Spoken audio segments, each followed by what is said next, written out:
জাতি যদি শিক্ষিত না হয় তাহলে আমরা যতই চেষ্টা করি না কেন উন্নত জাতিতে পরিণত হতে পারবো না। মূল ব্যাপারটি শিক্ষায় নিহিত। শিক্ষায় যে জাতি যত বেশি উন্নত, জাতি হিসেবেও সে তত বেশি উন্নত। আপনি অর্থনীতির কথা বলুন, বিশেষ করে আধুনিক বিশ্বে আমরা বলি অর্থনীতিতে ধনী হওয়া মানেই হলো একটি ধনী দেশ।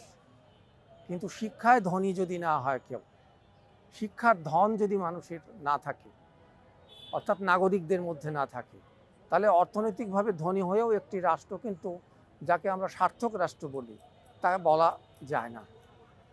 সে কারণে ঘুরে ফিরে যেদিক থেকেই আমরা বলি না কেন, শিক্ষার গুরুত্ব সবচেয়ে বেশি।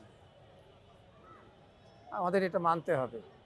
আমরা অনেক সময় হয়তো গুরুত্ব কম দিয়ে থাকি, বিশেষ করে বাংলাদেশে সরকারি অনুদানও শিক্ষার ক্ষেত্রে কম থাকে, বাজেটেও আমরা দেখি শিক্ষার ক্ষেত্রে খরচ কম, কিন্তু প্রকৃতপক্ষে ওর যে ফল নেতিবাচক, সেটাই কিন্তু আমরা দেখে আসছি স্বাধীনতার পর থেকে এ পর্যন্ত। এখনও শিক্ষা নিয়ে যে এত কথা হয় যে আমরা শিক্ষিত হতে পারিনি, আমাদের শিক্ষা ব্যবস্থাটা টালমাটাল অবস্থার মধ্যে আছে, সেটার কারণ হচ্ছে এই যে আমরা আসলে শিক্ষার গুরুত্বটা দেইনি। তো বই মেলা হলো এই শিক্ষার গুরুত্বের একটা বড় অংশ তো বটে।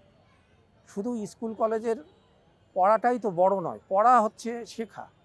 সেটা যে কোনো জায়গা থেকে বই হতে পারে, লাইব্রেরি থেকে বই নিয়ে হতে পারে। যেমন আমরা শুনি ঢাকা বিশ্ববিদ্যালয়ের লাইব্রেরিতে এখন যে ছাত্রছাত্রীরা যান, তারা ঠিক বিশ্ববিদ্যালয়ের ছাত্ররা খুব কম, বরং যারা বিসিএস পরীক্ষা দিতে যাবেন বা অন্যান্য পরীক্ষার প্রস্তুতি নিতে যাচ্ছেন, তারাই সেখানে বসে পড়াশোনা করে।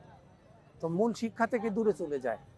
তো অতএব পড়াশোনা দরকার, বই পড়া দরকার। আর বই পড়ার সঙ্গে লাইব্রেরির যেমন সম্পর্ক, তেমনি বই মেলারও একটি সম্পর্ক আছে। বই মানুষের হাতে তুলে দিতে পারলে, আমরা যদি আমাদের শিশু থেকে শুরু করে সবারই ক্ষেত্রেই প্রযোজ্য, বই যদি সবার হাতে আমরা তুলে দিতে পারি আর সেই বই যদি তারা পড়েন, তাহলে অবশ্যই গুণগত পরিবর্তন মানুষের মধ্যে হবে।